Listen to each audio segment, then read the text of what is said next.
Hello, everyone. Can you hear me okay and hear me in the back? Awesome. Excellent. Okay, so I saw some hands before. Not everybody wants to admit that they're a conventional grain farmer in a group of sponsored by Covers and Co. But I did think that I was actually going to be speaking a little bit to more conventional grain farmers. Not that I'm going to qualify that as good or bad, but I think I can take a few more liberties and not scare anybody today, or not very many. There's two conventional grain farmers I think that were bold enough to raise their hand. I'm going to scare the living bejesus out of you. No, I'm just kidding. And I've modified my presentation a little bit based on what we heard already from Steve and Joe today. A little bit to kind of just reinforce some of those same concepts. Not you need to hear it like over and over and over, but sometimes we need to hear it over and over and over again. But also to bring in some other elements, maybe some learning concepts from a little bit about what they brought in, but from my perspective. I really appreciate questions. And so I would appreciate that you ask your question in real time so that you learn. And the likelihood of somebody else having a similar question is pretty high. And so we'll create better learning for everyone. So please feel free to raise your hand. If I have to finish a sentence because I'll forget it otherwise, I might carry on, but then I'll get to your question as soon as I can. So I was asked to speak on financial resilience and to touch on how we can leave tools that will carry on from generation to generation, which I'm going to touch on because that is one aspect of a much greater whole of what I do in my teaching, what we do on our ranch. But I'm going to touch on a couple of other things that I think are also really important to consider when we think about the health of the soil, which is, it's a soil health conference. We better cover some of that. Did you see what I did there? Yeah. The financial piece, like living profitably so that we can do this over an extended period of time. And then also, anybody else have any idea of what else we might want to cover?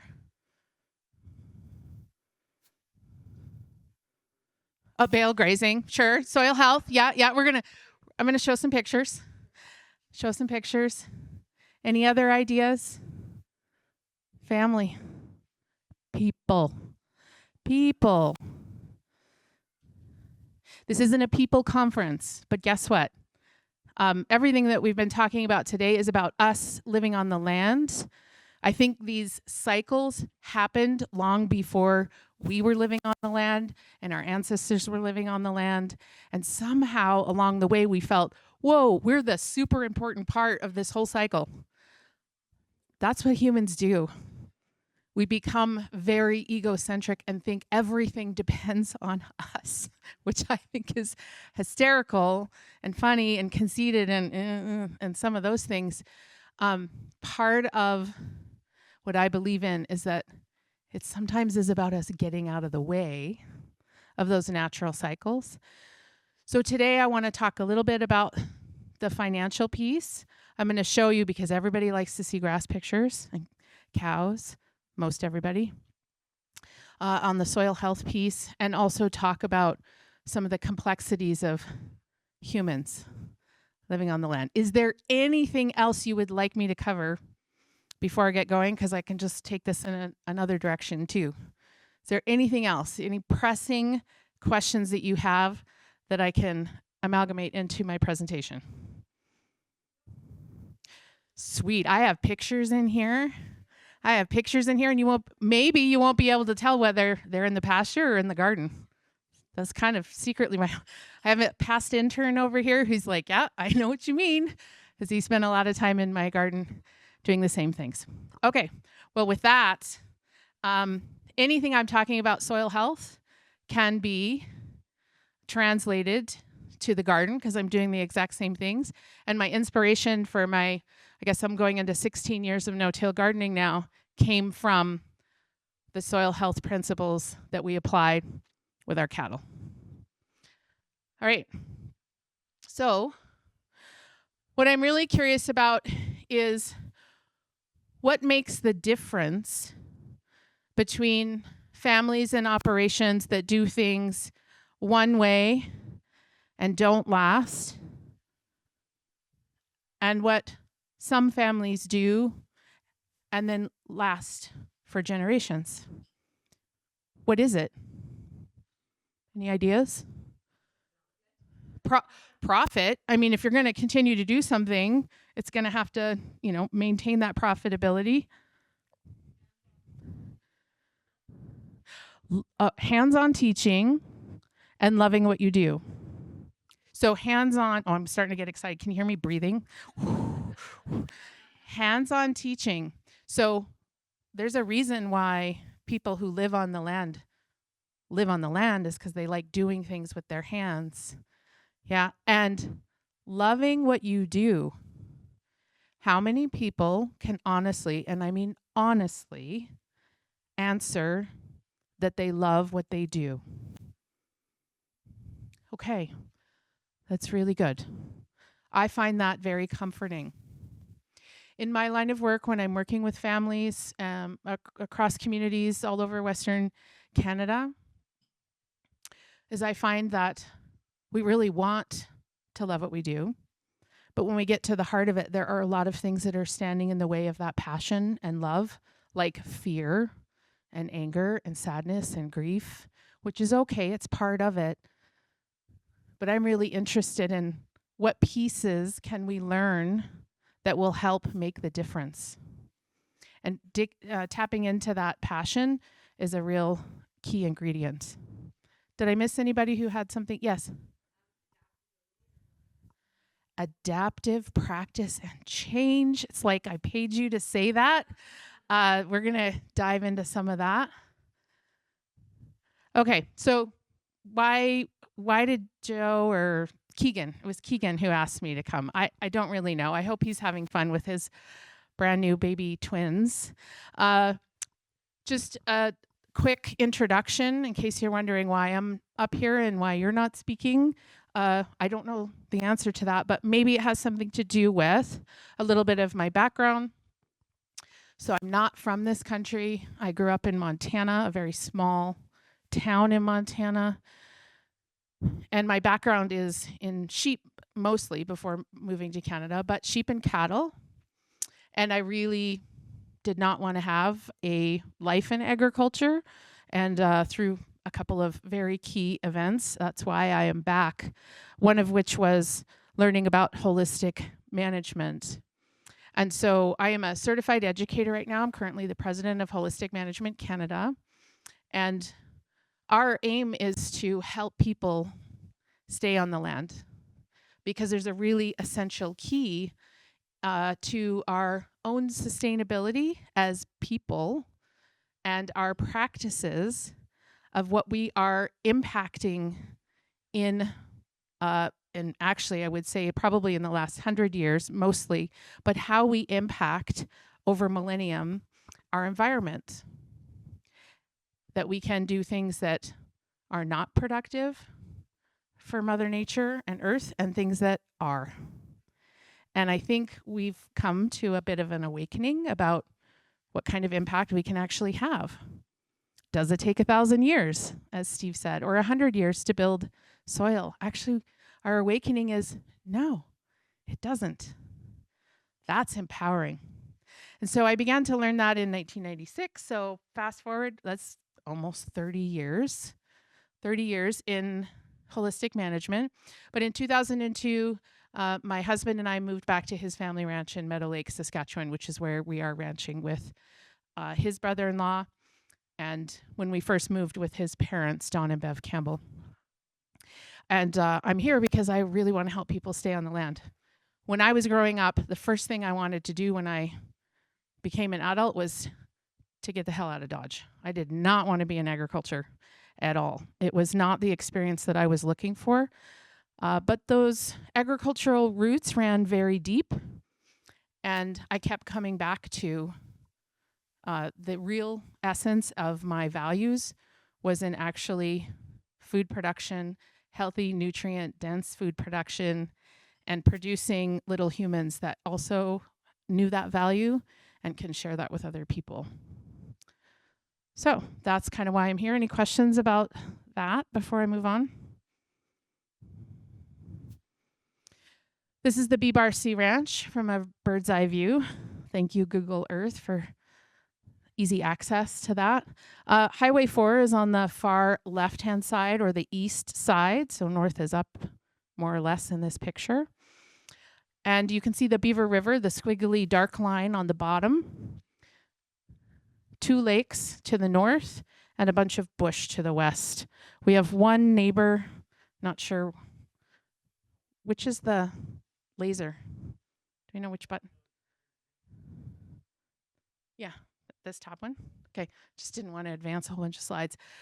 This is our one neighbor fence line down at the bottom here. So we have a pretty unique situation where we have lots of access to river and lakes and other water and very few issues with neighbors, which is very cool. Very cool. So I'm not here to do a whole holistic management. I'm not here to convert you, although I think you should. No, just kidding. I just wanted to explain this because there is some misconception about what holistic management is, and I kind of wanted to clear up. It's based on the concept that the whole is greater than the sum of its parts, which means in this room, I have X amount of knowledge, but when I sit next to this lovely lady and we start chatting, the sum of our thoughts together are greater than just mine plus hers. You follow what I'm saying? There's this really cool symbiotic relationships that humans have, but also that are happening out on the land. And we heard a lot of that already this morning. So holistic management, as Alan Savory, its founder, intended, is to create a decision-making framework that considered people, land, and livestock or wildlife, and finances in a way that decisions could be made in an environmentally, financially, and socially sound way. So that we're not just making decisions in a silo. We've all seen the product of being very production focused. When you consider just one thing and make decisions towards highest yields, heaviest weights, you might make some money, but in the long run, is it a sustainable or regenerative system? So this is a bit of a framework to take all the complexities and all the variables and help make effective decisions. But how do we know that a decision is sound? Because what I decide and what Joe decides could be very different. Does that make him right and me wrong, or vice versa? Not necessarily. So the whole premise behind holistic management is you can be making decisions, and unless they are towards something that you want, that's what determines its effectiveness. Not that there's a right and a wrong out there. So a lot of people think about holistic management as like, well, if I use spray or herbicide or something, then I can't be holistic. That's not true. That's not true, because it depends on your context. So a large part of holistic management is being able to say, what do I want? And believe it or not, that's where a lot of people end up getting stuck. It's because they don't necessarily know what that means.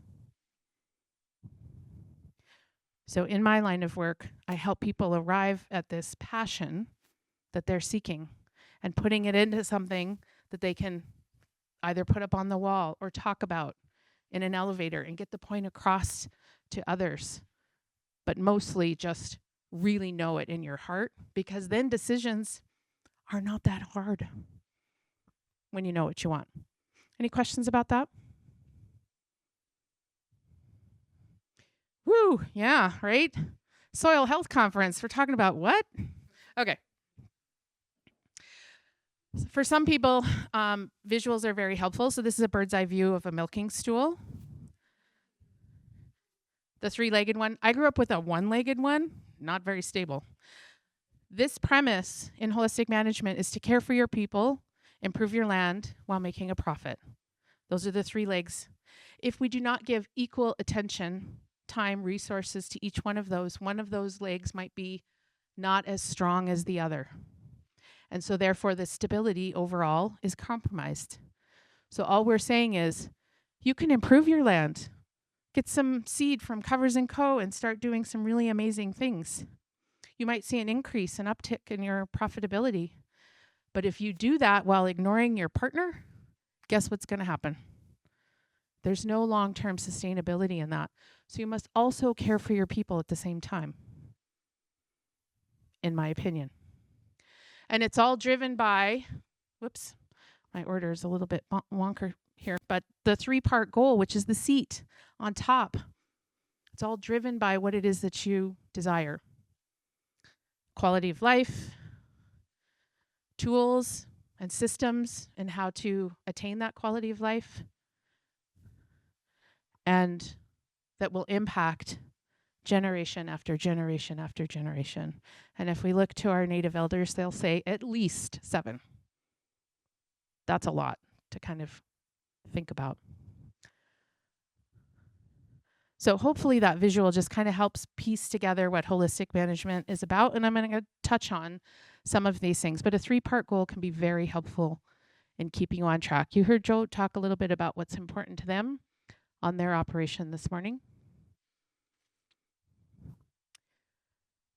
Everybody has sort of a tendency to go to one or the other. Anyone want to be brave and say where you tend to focus in your operation? Where is it? Yeah. Profit driven. And I'm not here to say that profit is bad. You'll hear me say a lot of times, like, we need to be profitable in order to sustain. Is it possible that if you focus all of your time and resources on profitability, that some of these other things might take a hit? Right? If we could focus on profit and reap everything out of the soil, eventually it's not going to provide you a profit anymore. So we need to also invest in the land. And again, if you don't bring your partner or your spouse along for the ride, they're probably not going to stick around very long, which I do see quite a bit in my line of work. Anybody else? Your tendency is to focus on? Yes.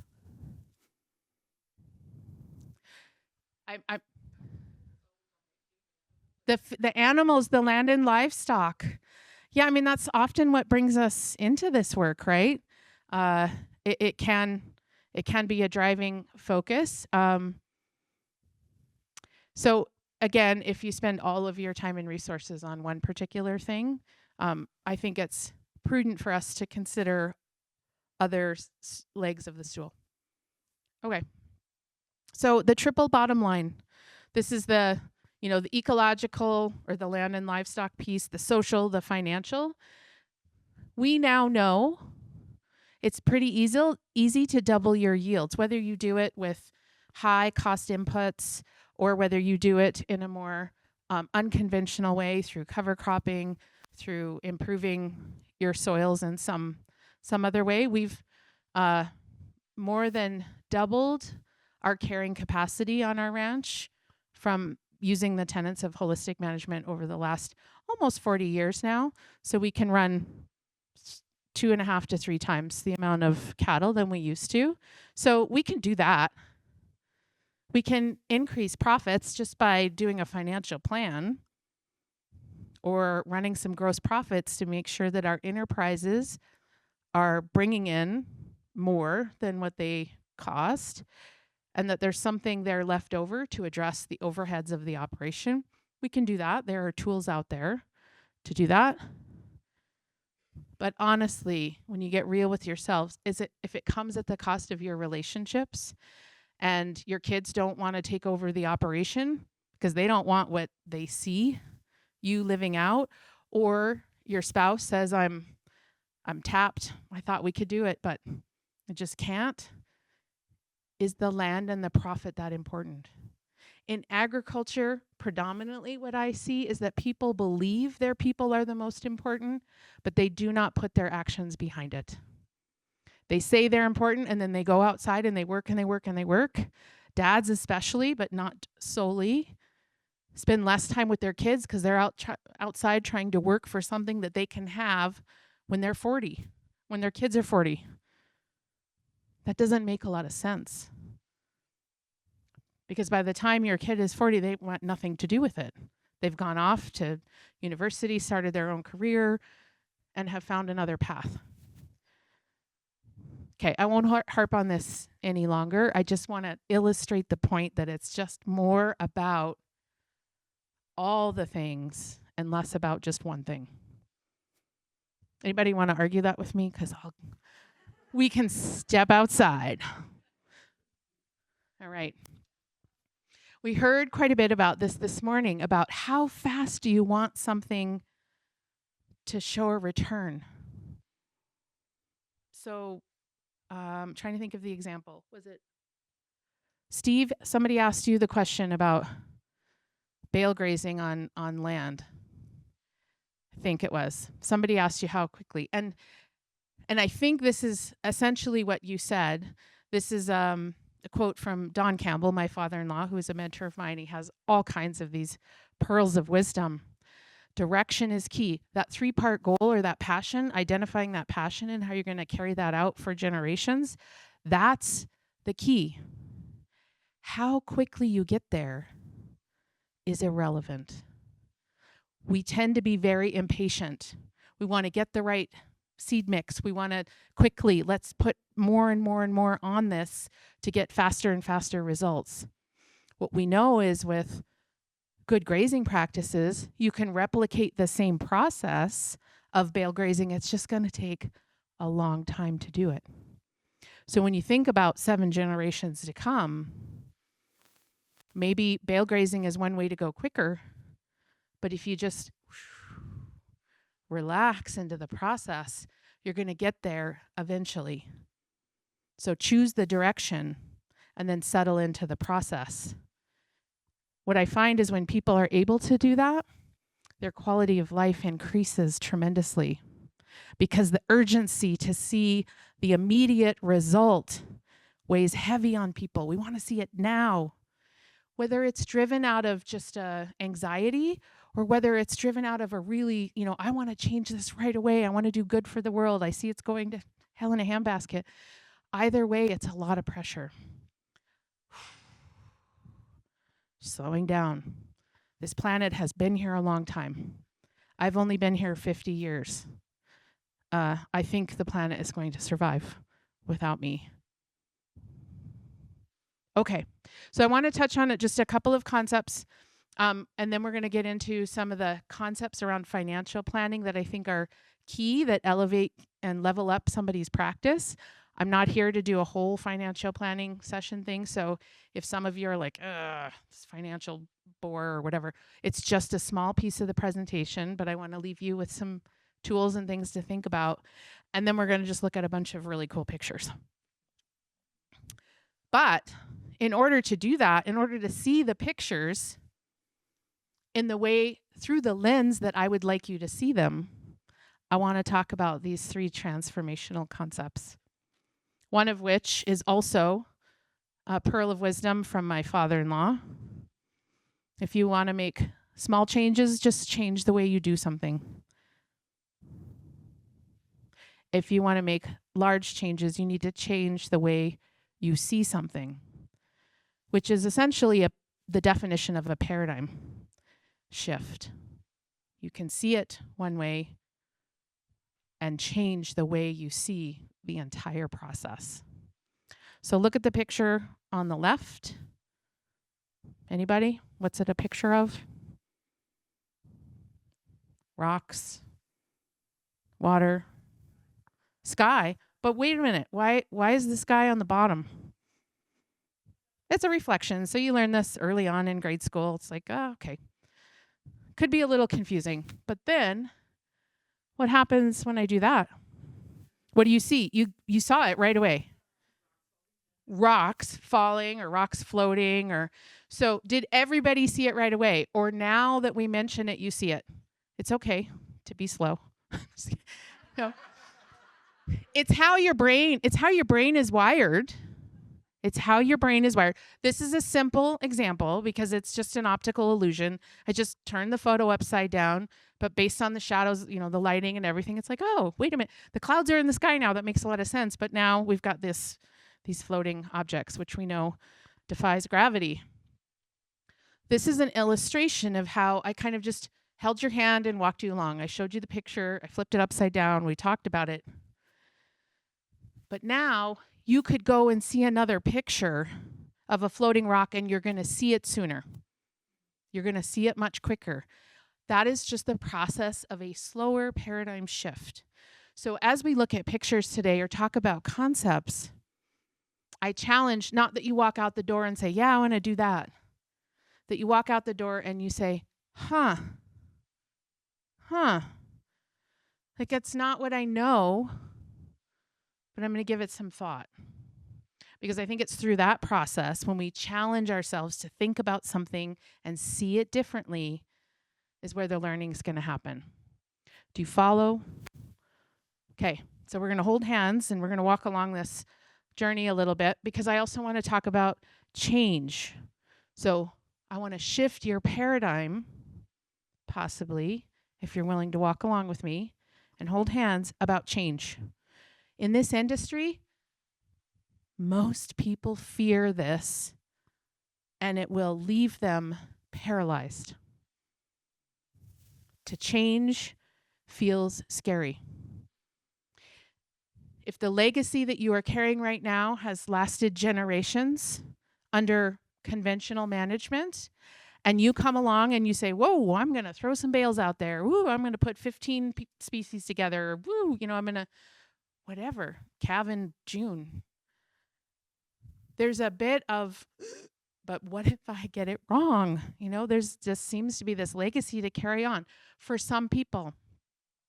So I just want to illustrate here that if this is where you are, right here, status quo, and whether you precipitate change or change happens to you, this next amount of time can feel really chaotic. Because change has a way of doing that. You can't predict what happens through change because it's different, that's the change piece, than you've ever experienced before. Many people feel it here or here in their heart or up here with anxiety and not knowing. I don't know what to expect next. This process right here, that's why I call it chaos, is really scary. And you see that red arrow. Most people are just like, I just want to go back. This is too scary for me. I want to go back. And what I'd like to suggest, or the paradigm shift, is that no matter where you are, this could be a small or big change. It can be a positive or negative change, losing a job, getting a promotion. This change here where you don't know how to predict, if you're willing to hang on to that for a while, it levels out because it doesn't get so scary anymore. And then there's this process of rebuilding, and you reach a new status quo. There were actually words on that slide earlier. I'm not sure where they went. They went into the ethos. They'll come up here. So what happens is there's this crevasse in the middle here. If we hang on for this chaos and it starts to rebuild and we get to this other side, we gain a whole lot of perspective, or we have personal growth. But see this vat of pea soup or manure, whatever you want to call it, it can feel kind of gross sometimes. The paradigm that I'd like to help you, if you choose to, is recognize that in order for us to grow or to gain new perspective, we must travel through some vat of pea soup at some point. Sometimes it's not very long, it can just be 5-minute experience. Sometimes it can be a full year. This is what grief feels like. Somebody passes away, there's this change. They're no longer here. You don't know what to expect. If anyone has passed through grief before, it kind of feels like a vat of pea soup or something stinkier. Okay, so I just want to leave that with you because we're going to be talking about, and you heard some things this morning that might shift or challenge the way you think. And now you're wondering, like, well, was everything I've done for the last 40, 50, 60 years wrong? No, it's not. Because once we know better, we tend to try to do better unless we get really scared. And so this is just about giving us permission to say, you know what, it's okay to feel a little uncomfortable. A little uncomfortable. I think somebody asked, it was you or Steve said something about this morning, and it was about it's going to get a little uncomfortable first when you try it. You might try a new seed blend and it doesn't rain. It's like, what do you do with that information? How you process information says a lot. Okay, time. So we talked about paradigms, we talked about change. I like to shift maybe the way we think about our time. How many people feel like there's way too much time in a day? You get everything you need to get done in a day, and you're like, gosh, I wish I had more to do. Not very often. So I would like to suggest that you and I have the same amount of time in the day. We might have different time in our lifetime. Like this could be my last day. It's possible. But we have the same units of time. How we look at our time and spending time has a big impact on all the things we talked about in that 3-part goal, your quality of life, the systems or the processes that you attain that quality of life, and the impact that you have for generations to come. That's all time-based. And only you can choose how to spend that time. I can't choose for you how to spend your time. Only you can. So where do you spend your time? Do you work in the business? Whatever your business is, of growing something, doing something, building something, selling something? Or do you work on the business? This is a concept from holistic management that goes way back to its roots when Alan Savory and Stan Parsons, which was Ranching for Profit, when they worked together, they decided that when you spend time sitting around the table doing the planning, you're working on the business. That is significantly higher in value than working in the business, which is planting, seeding, calving, fencing, depending on those kinds of activities. So all I'm suggesting here, this is not a research project that I did. I just wanted to illustrate that if you spend more time doing than thinking, you're working in the business. If you spend more time, not all the time, but if you spend more time thinking, then you are working on the business. Did I say in? Sorry. In. What I'm suggesting is that you spend more time than you do right now working on your business and not just straightening nails or trying to put up the perfectly straight fence. Because sitting around the planning table will yield profitability much greater than you can realize. So working smarter, not harder. I'm sure you've all heard that. These are not new concepts. I'm just putting them together in a string that if you shift the way you see things, you accept change as a way for growth, for new ideas, for increased profitability, and you look at where you spend your time, I think you can transform how you do things in your operation and maybe even in your personal life, which yields better quality of life overall.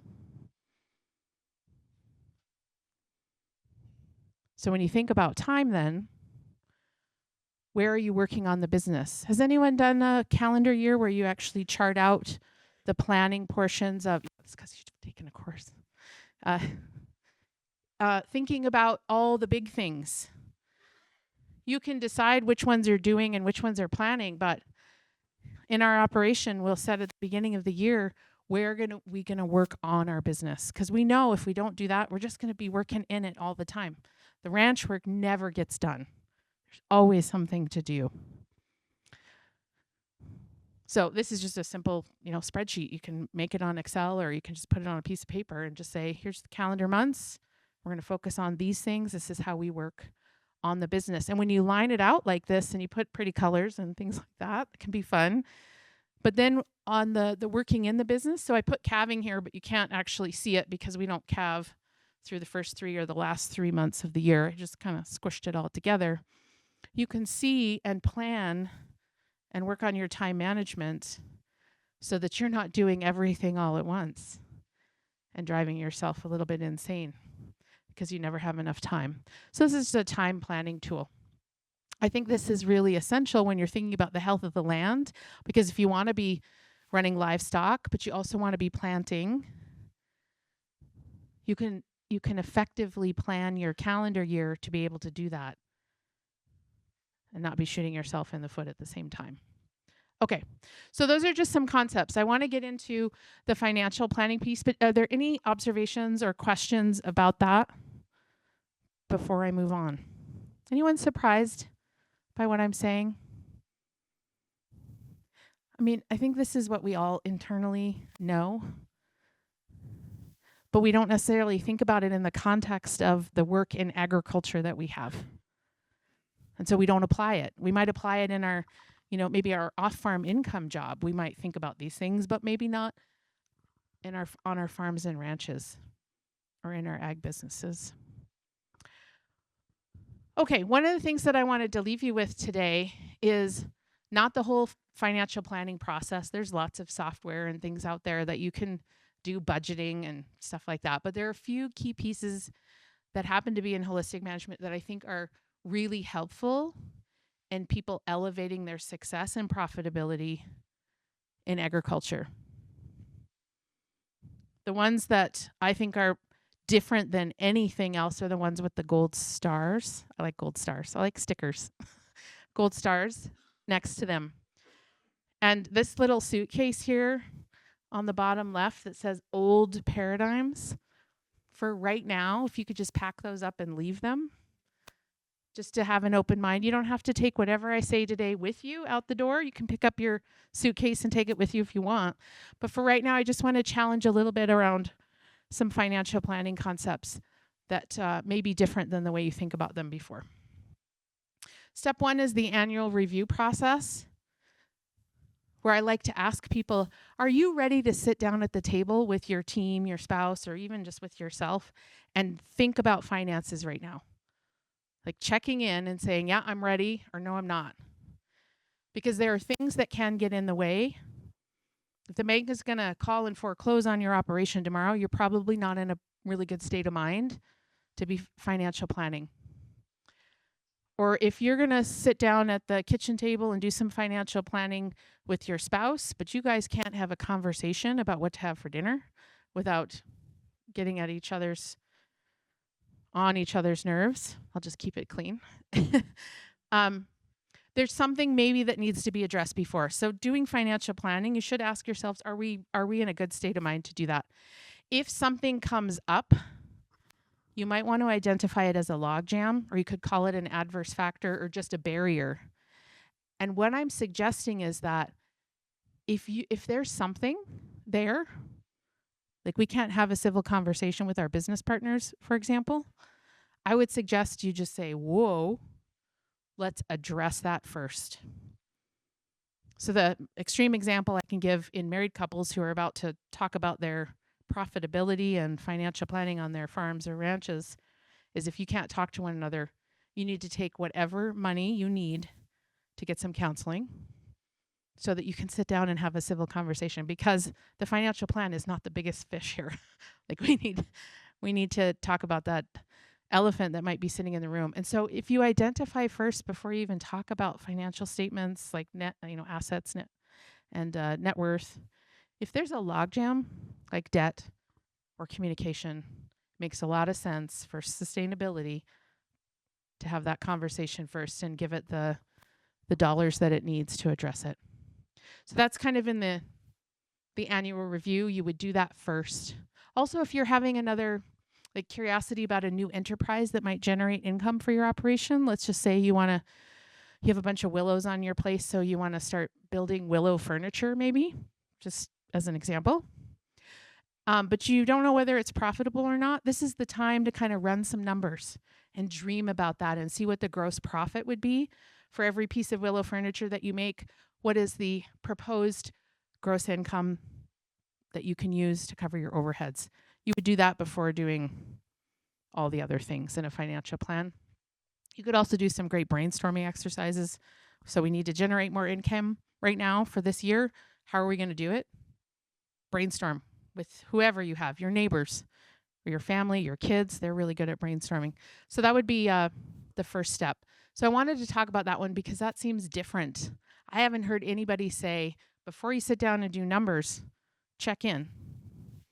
Do a check-in first. So we talked about shifting paradigms. Here's a paradigm around financial planning. It is conventionally thought that in accounting on businesses that you just take all of the income minus the expenses, and your accountant will tell you whether you have a profit or a loss. Or if you do your own books, you just sort of wait and see. And it's a reactive sort of end of the year analysis. We made money this year, we didn't make money this year. We'll make a reactive change and hope for the best for next year. So income minus expense equals profit or loss. That's a traditional mindset. What do you think about this one? You probably can't see it over there, but I know you know this. Try this paradigm. Try to see this differently. What if we took our income and we set our profit first? What if we determined our profit before any dollars were spent on expenses? Just think about that a second. Wait a minute. Take your income, pay yourself first. Determine whether you're going to have lots of cash, more inventory, paid down debt before your year begins. You decide that now, and then whatever's left over, you get to spend to make that money. Do you follow? So instead of income minus expense equals, well, whatever. Income minus the profit that I want to see in my business. I want to see an increase in net worth from this number to this number. I'm going to set that first. And then I'm going to figure out what my expenses are and stay within whatever is left over. That way, that profit, hopefully, doesn't get dipped into. I get to decide through cash, through inventory, or pay down liability, what's going to happen to my business 12 months in advance. Woo, think about the power in that, because if you plan and you get to the end and it stinks, the year hasn't started yet. So there's no harm. You can go back and say, okay, well, we need to do something differently because we can't make this work. We can't cash flow what we decided we wanted to do. But you're not in a position to say, we're overdrawn. We need to extend our line of credit. We need to, whatever it is, sell off inventory, because it hasn't even happened. It's just on paper right now. It's just planning. That's a paradigm shift. We've known about budgeting forever. But budgeting is based on, here's the income, here's the expenses. Are we going to make it? Sure, you had the power. You had the power to decide whether to carry on with that or not. But here's the rub. Most people don't monitor their budget. They make a budget and they feel, yeah, this is probably going to work. And then they wait until the end of the year and they're like, well, did it work? So there are some disciplinary pieces in there about monitoring and providing some feedback and making changes. Any questions about this paradigm shifting practice of financial planning? What do you think about paying yourself first? Does anybody think that's a good idea? Awesome. How does it feel? Yeah, you're in control. I mean, you don't have to worry so much about all the things, all the variables. That's a lot of stress. Deteriorates people's quality of life without them even knowing it. So it's a position of power. Anybody else? Are you worth it? Somebody go, meh. No, I didn't hear. Yes. Will the customer pay for my profitability? Okay. Right. So that's a question of an enterprise profitability and a marketing question, which contributes to your overall financial plan. But what I'm asking you is, from today to 12 months from now, what is your overall operation, not just your egg laying business, your overall operation going to increase in net worth? Okay, so what your customers pay contributes to that, especially in cash, to that bottom line. And there's a good question there. But what I'm asking is, can you predict what your overall business will look like through a crystal ball in 12 months? What's that number? What's that percentage? And a lot of people get stuck because it's like, well, I don't know, like what are prices and what's the cost of fuel going to be, and we want to justify. What I'm saying is, stop that. What are you worth? What do you want to leave your kids or your business partners who are going to take on this operation next? What are you going to contribute to that increase in net worth over time? Yes. Yes.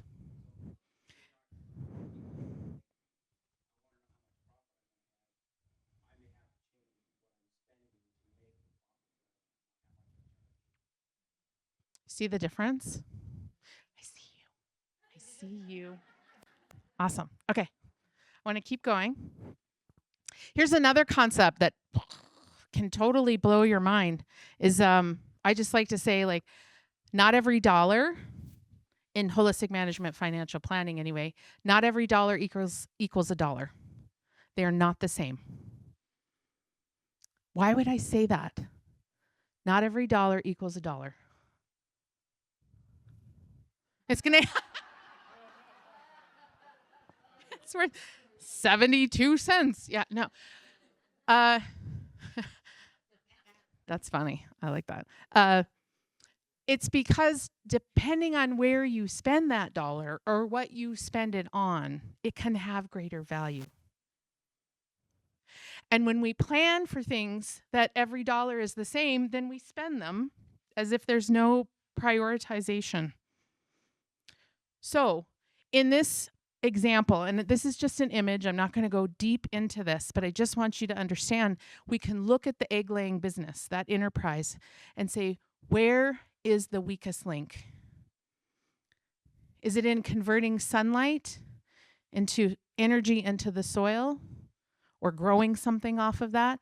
Is it more about the product that we're producing from that process of photosynthesis? Is that what it is? Or is it the market, which is what I heard? Will the people pay that? I don't know. So in every enterprise, there's going to be something that isn't as strong in that enterprise as the other things.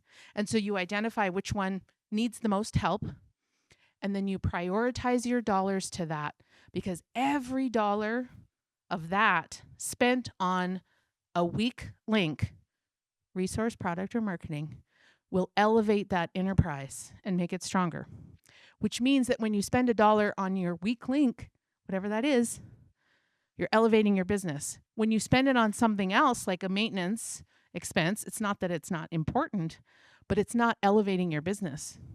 A dollar spent on your cell phone bill or your power or your repairs are not necessarily making you a stronger business. So knowing what those expenses are is key in increasing your profitability, because you could be really astute at your business and making a profit. But if you don't change with the industry, at some point, you saw the graph earlier, your profitability margin is going to be eaten up. The concern that I have with that is that the more we spend on our circle of influence, so things that we have impact over, our local ag policies, for example, the more we spend time there, the greater influence we would have eventually. Somebody makes a statement here which influences a policy which affects local farmers. Those local farmers say, hey, this guy knows his policy, and he gets promoted or she gets promoted up into something, and then you start to have more influence. You can kind of see that chain. What I caution about that, I agree with you. And what I don't agree with, I don't think this is what you're suggesting, but what I don't agree with is sitting complacent and saying, I'm not successful because of ag policy bites in this country. Because I believe that there's a level that we can do, and that we don't just keep pointing fingers. And I know that's not what you're suggesting. What I hear is like, let's activate and inform policy so we can all do better, which is great. But I see a lot of people blaming governments and markets and ex-wives and whatever for their lack of success. And what I'm here to say is bullshit on that. Sorry, I don't know if this is a family program or not, but that yes, there are influences that we come up against that are barriers. But what I'm here to suggest is that I believe that there's more power in this room than we recognize. You have more power than you know. That's what we need to tap into. That's the passion we need to tap into, so that the last thing that's holding you back is policy, and you could say, I'm going to run for my local political position. How many people just can't wait to do that? Takes a unique individual to really feel passion in that area, and it takes all kinds, and I hope we have some of those in this room for sure. Just going to keep moving along. I really appreciate your perspective. Absolutely. Another distinction I would like to make is when you choose your weak link, if it's about growing more grass, if it's about having more animals, or if it's about getting to market and getting the dollar, whatever your weak link is, then you can sort and say, spend your money on that weak link. Or, as I mentioned before, if you have a logjam and you're not talking with your spouse, you better spend your money there first. Those are top priority expenses. But if we think that all dollars are the same, we don't even consider spending money where it would benefit us most. That's our fault for not analyzing our businesses. We treat our farms and ranches as sometimes lifestyle choices. They are business. They are a business. There's so many aspects about it that the success relies on us treating them that way. So sorting your expenses, I won't get into the others, but just recognizing that not every dollar that you spend has equal value.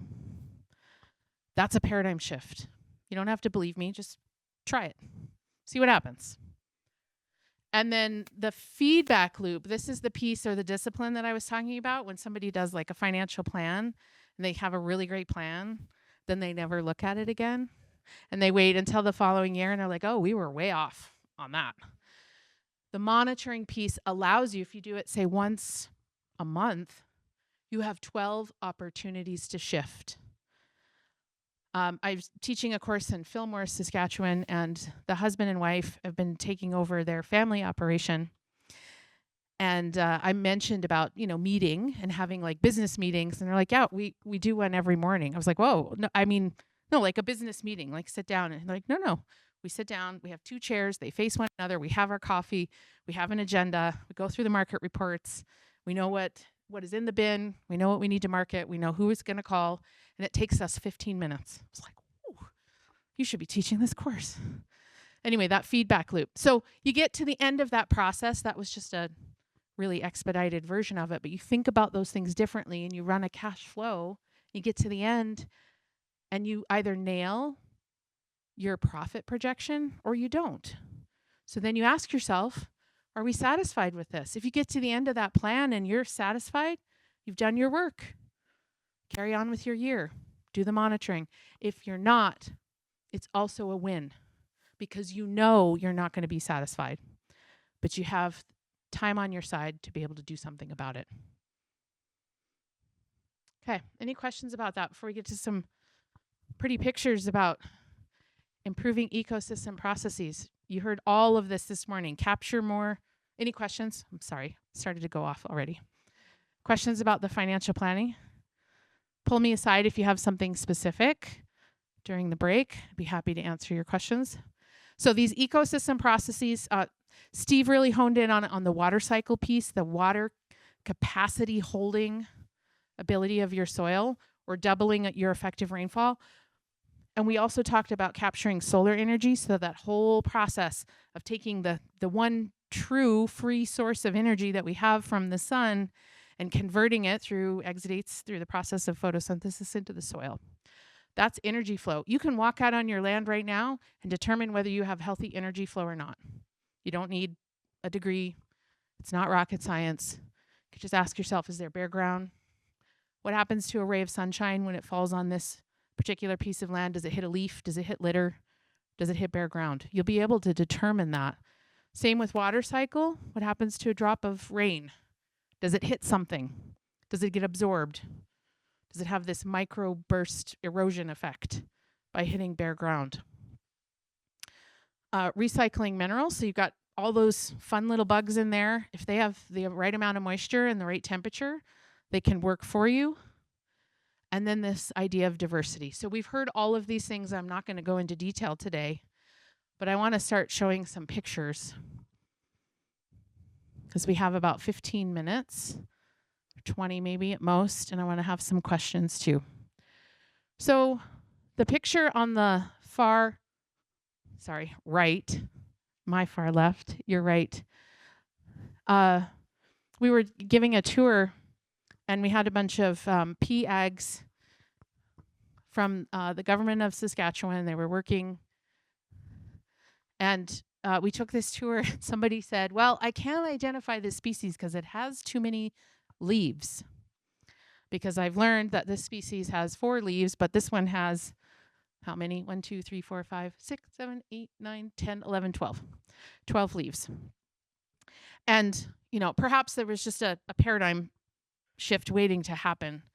But what we're working on our operation, how we've been able to practice holistic management for the past almost 40 years now, is working on these 4 ecosystem processes. So we want to increase energy flow, capture more sunlight. We want more things photosynthesizing. Whatever rainfall does fall on the B-Bar-C Ranch in northwest Saskatchewan, we want it to go into the soil. We want it available for plants. So even if it's not as much rain as we want to be able to do twice as many things with that. The mineral cycle, the breakdown, we want that to happen on its own. So we need the water. We need to protect the bare ground from sun so that it doesn't just bake. So in this picture here, and then of course diversity, but in this picture here, this plug is what we've done. This little piece right here is the soil next to what we've done. This is our base, and I'll just give you a hint. This is actually in my garden. Our pastures look even better than this because they've been doing it for 40 years. I've only been doing it for 16. This is pure sand. We live on pure sand. Beach sand.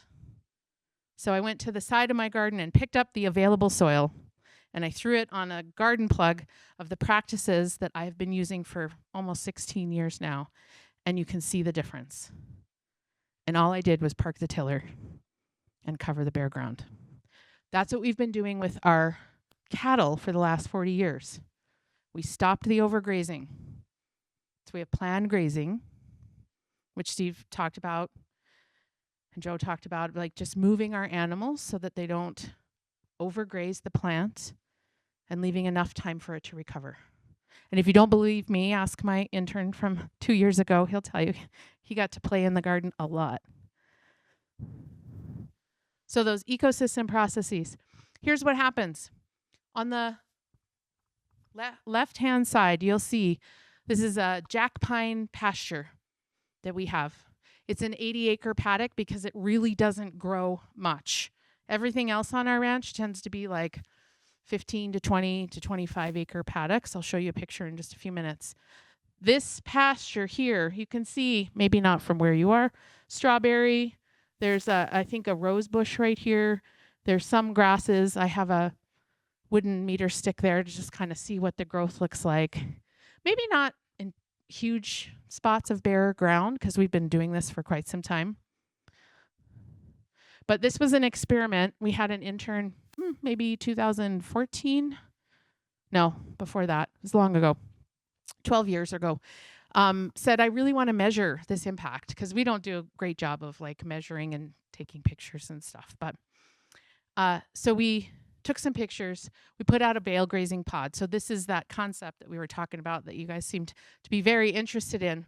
We put several hundred bales out on a tract of land for 150 open heifers through the winter. So they had about 3 months on this sandy land, and then went back the following spring to see what happened. So this picture here on the left is just good grazing practices over the last 30 years at this time.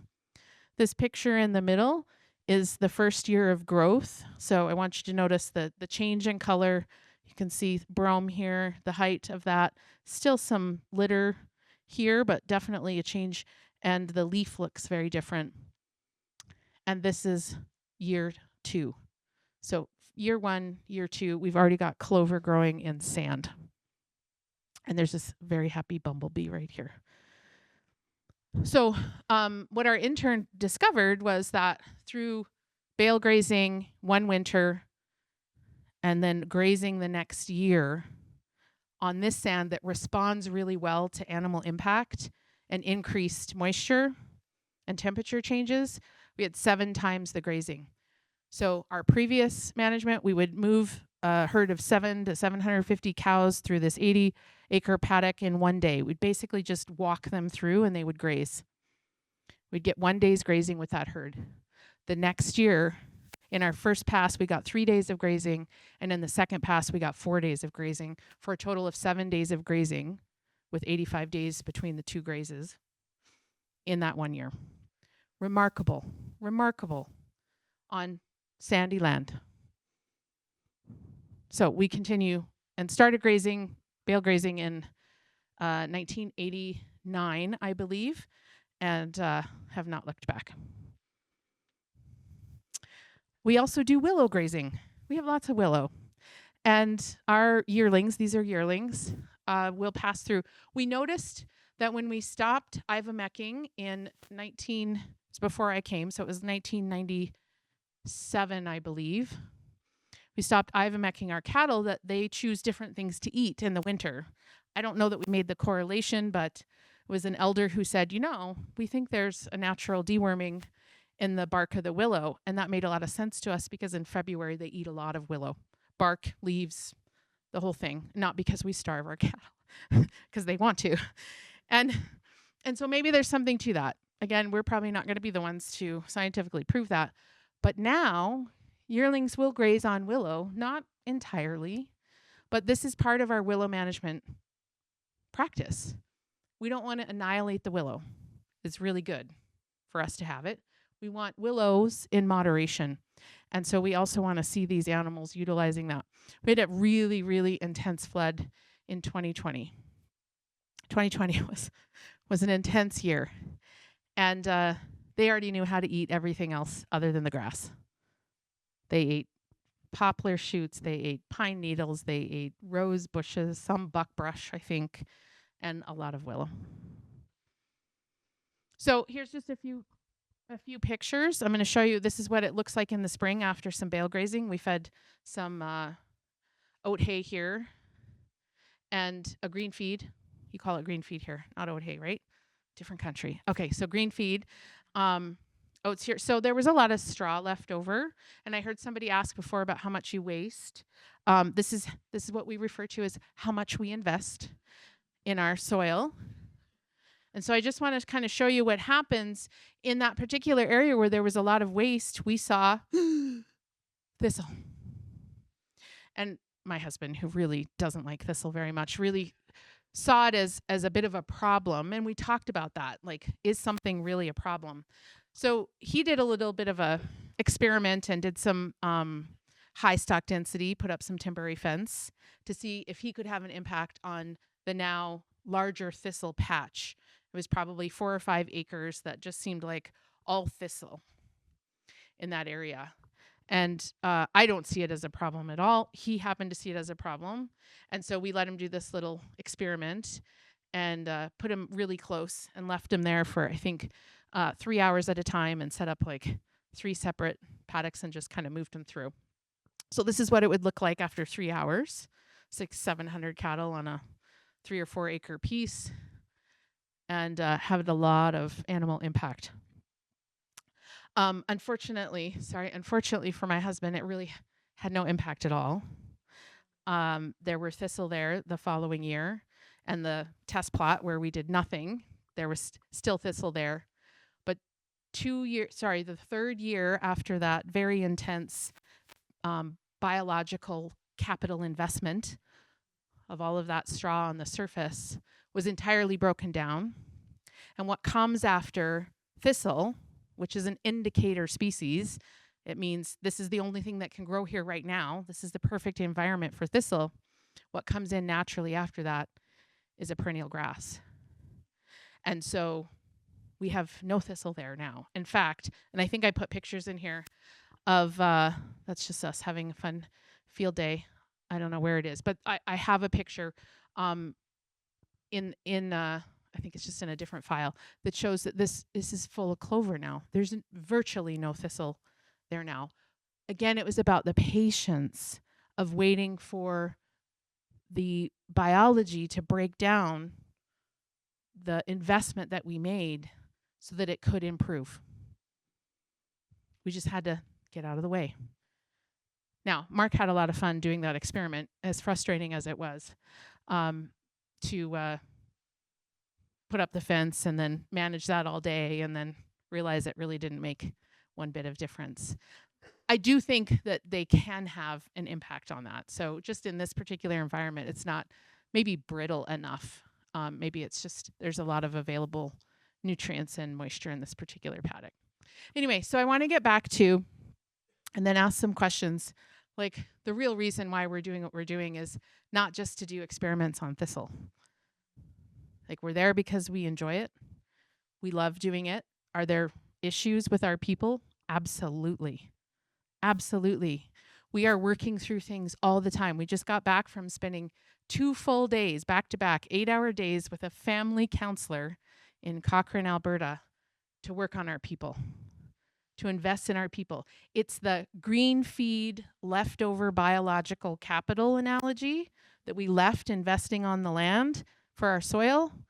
That's what we just did, taking time away from everything else to go and work on our people. We're just about to embark on our financial planning, which means we're going to take a couple of days and we're going to work on our financial plans so that we know we're going to be profitable in 2025-26. So it's really about the people.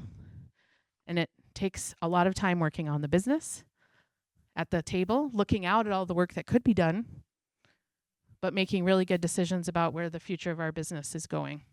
Because when the S hits the F, do you follow me?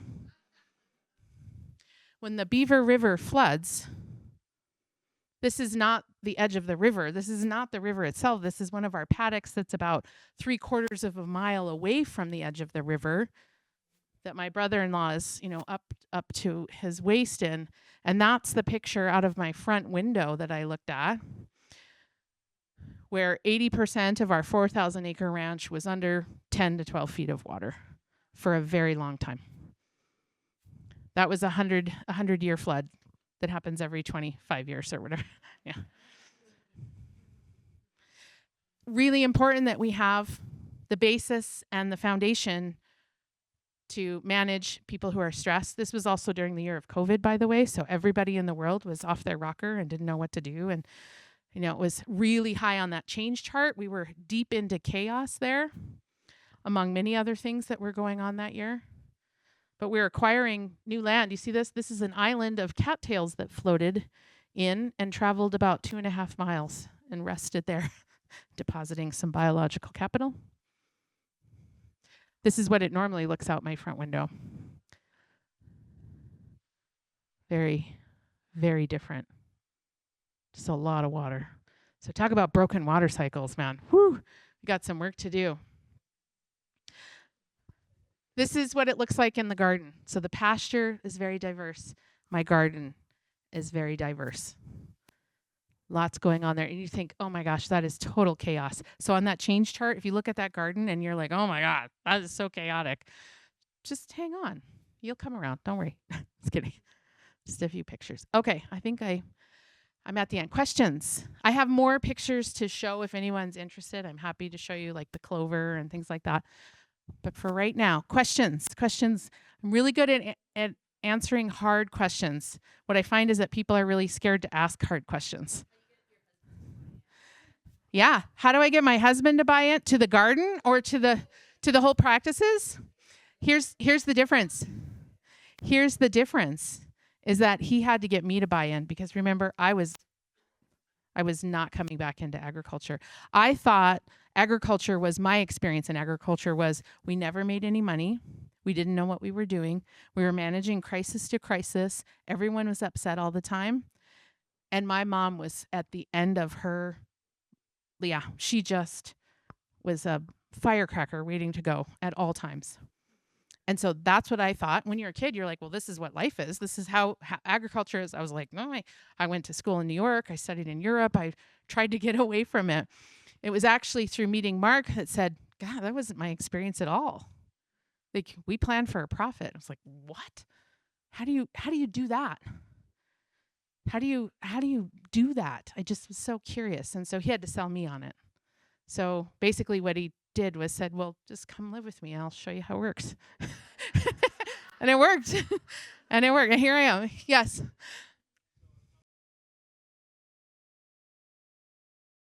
They do. Actually, I think it's coming out. Oh, right. Thank you. Nice plug. You can go, you can sign up for a 6-day course. It's usually divided into like 2 separate weekends, so a Friday to Sunday. That's if I'm teaching it, but there are online courses on the Holistic Management Canada or holisticmanagement.ca website. You can get the goal setting, financial planning, grazing planning. You can also be part of, I think Alberta is actually embarking on it this year, so stay tuned, Regenerative Accelerator Program, where you can get funding. You get the whole course and you get the funding and you get EOV, which is Ecological Outcome Verification, where you get soil tests and you get to monitor it over 5-year time and see if your management practices are changing things. That's kind of cool. Thank you for that. He totally knew that they were on the website.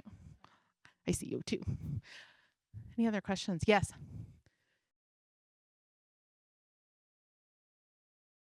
The problem with that theory, sir, is that my mom was born in Poughkeepsie, New York, and decided that she wanted to raise her children in agriculture, so she wasn't bringing anything with her. But as a first generation to the second generation, yes, I would be breaking that.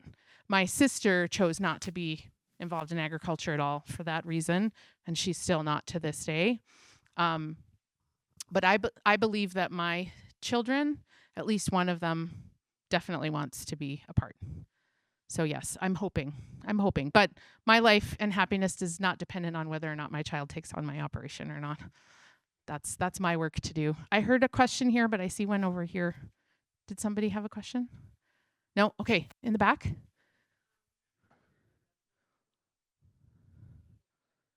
Yeah, who do you think is in charge of that? Deciding. Okay, so yeah, and I'm sort of setting you up for this, so just bear with me.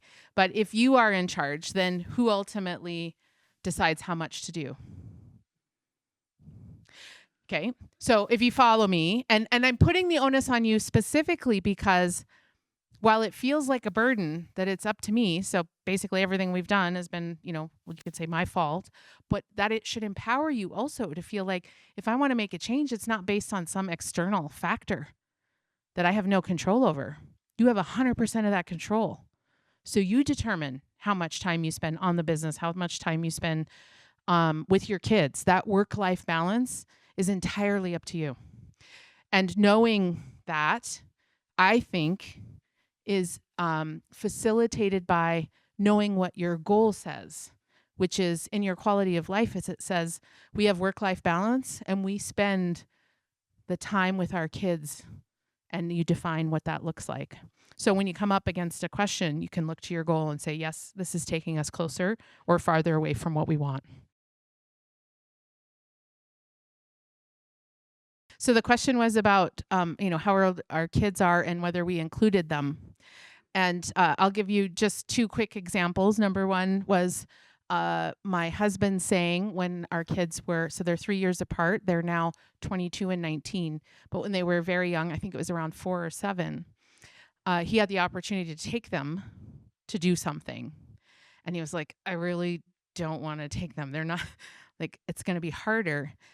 And what he decided was, I'm going to take them because when you take them when it's hard for you to take them, when they can actually get to a point where they can be helpful and do something, if you don't take them early on, they're not going to want to go. And at some point they'll be like, yeah, you mean you never included me before, so I found something else, a video game or a part-time job, or the neighbors will hire them, right? So investing that time also gives great dividends later on. And then the other example I would give is that my 7-year-old, who was the youngest at the time, when he was 7, Birch said, I really want chickens. And we're like, well, of course you do. They're cute and whatever, but who's going to be doing all the chores? So we set up with our ranch, we set up an enterprise that he could manage. So he got a business card. He called himself the chief chicken engineer of Eggs Benefit was his name. And so we empowered him to do that. And he had a lot of fun with it. And we worked on a gross profit. Like if you have one, how much does it cost? One chicks, or how much does the eggs bring in? And then how much does the chick cost in the feed over the lifetime? And did a gross profit. And, it wasn't that profitable, but that wasn't the point, right? At that time, we were building an entrepreneur. So we did a little business plan with him, and, thinking that if ever he was not really that serious, he'd be like, yeah, whatever. I just, whatever, I'm going to go. But he stuck with it. And so when he was 8, we bought him 25 chicks. And he started. And he ran that business until he was 15 and started working. And it was never intended to bring in money, but he wanted a Nerf gun, is ultimately the motivator. He really wanted a Nerf gun when he was 8. And he was able to produce enough. And the ranch subsidized, his business. And I remember when he was 12 and he came back from school one day, and his best buddy, Nicholas Zahutsky from down the road, he's like, we got a plan. We're going to be the biggest chicken farmers in Saskatchewan. We're going to be this business together, and we already know where we're putting up these, and they're going to be movable pens, and we're going to be improving the land. And I encouraged him to just dream. And I don't know that that's why he's interested in ranching now, but that's a piece of it, is to give somebody license to dream about what could happen. So yes, for sure they were involved. Thank you for the question. Okay, it is 1:25. Couple more questions. Yes, Joe.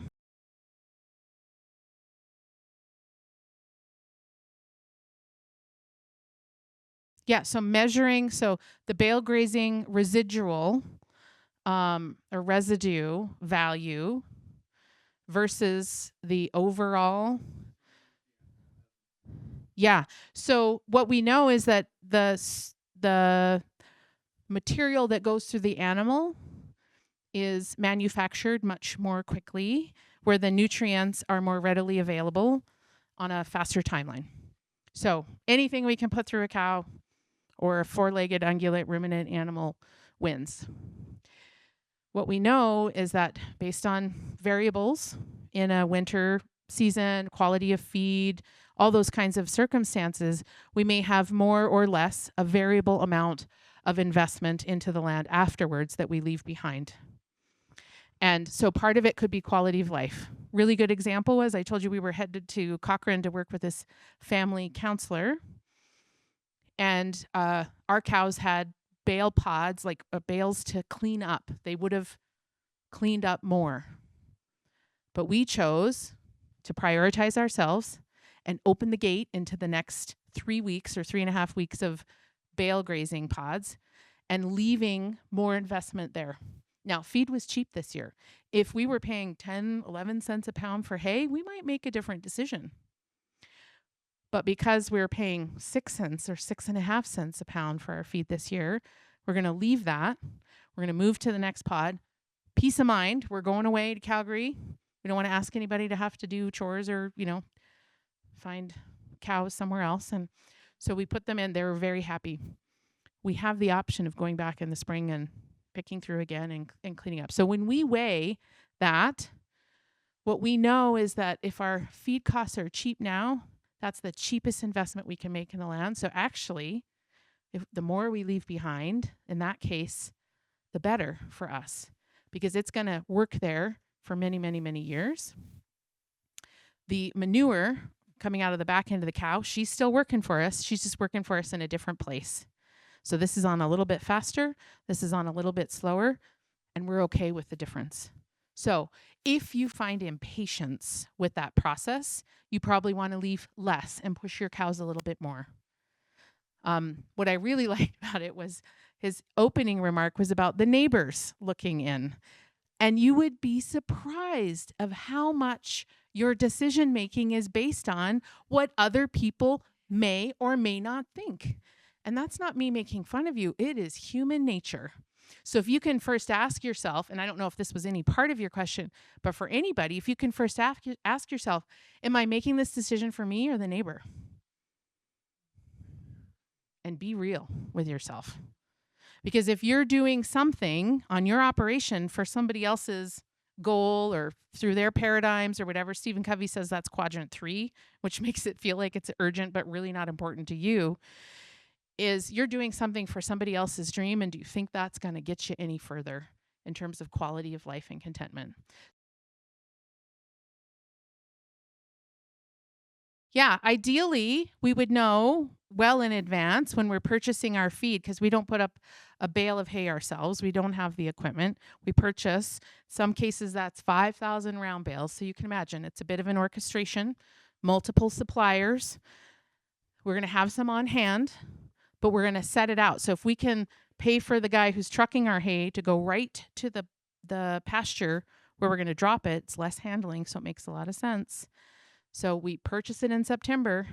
It gets delivered October, maybe November if we can't get everything going, and it puts it right where it's going to be fed. So we're not touching it. We put it in the paddocks that we want to improve the most. Sometimes we put it in paddocks where it's convenient, right? We might put the first pod where we're going to wean our calves off because it's close by. So we'll put a pod for a week there, maybe. But then we've got pods right now. By the end of September, early October, we had all 3 pods that would hold 400, in this case, 400 cows for nearly 4 weeks at a time until mid-March, when we know that frost is starting to come out, and then we might make some different decisions, or we might be feeding less, might be feeding a little bit less. So we can just supplement by rolling out a few bales. Yes, was there a question in the back?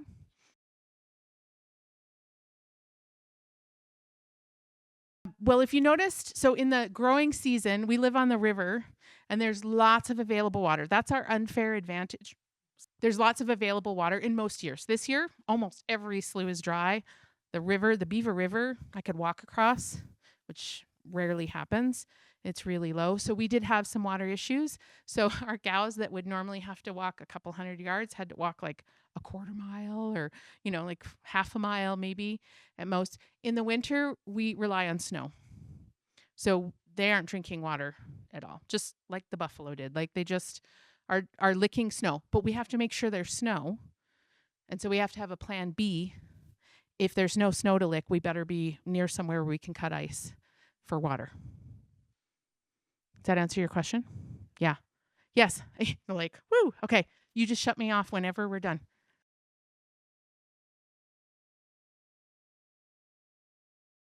Whatever is there is exactly the right amount.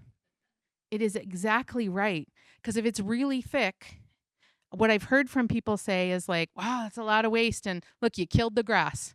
I can't kill grass. Have you ever tried to kill grass without using, even when you spray? You can't, it will come back. So it's just dormant. That's the investment. I put money into a stock and it does nothing for 10 years, and then boom. It's happened with Starbucks, by the way. Yeah, not enough. So any stick, any blade of grass, any stem of hay or straw that is there, even if it's only one straw, is headed in the right direction. So if you want to see impact, the idea is that you want to cover bare ground and you want to hold moisture and maintain a conducive temperature. That's what you're trying to do. And if you're on sand and sun is beating down on sand, it gets really hot. Like you would be hard pressed to walk across it in bare feet because it would be so hot, which is sterile. It's basically what you're doing is you're pasteurizing. You're killing all those organisms when it's that hot. So you just need a little bit of cover. Hopefully it's a growing plant because then it really kicks. But if you can't get that, you just cover it. And that is the potential energy, because a year or 2 years or 3 years, it'll be broken down into your topsoil.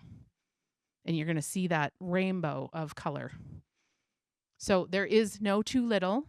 There is not too much. It's the amount of time. So if you only have a little bit, it's going to take longer to see results. If you have a lot, it's going to take longer to break down. But it all is doing the same thing. Do you follow my logic? On my garden, where I'm trying to prohibit competitors, I'm putting 4 to 6 inches so that nothing really grows, but I'm protecting the soil surface. If I want something to grow, like a potato, I'm going to put 2 to 3 inches, and then I might supplement it with more later on.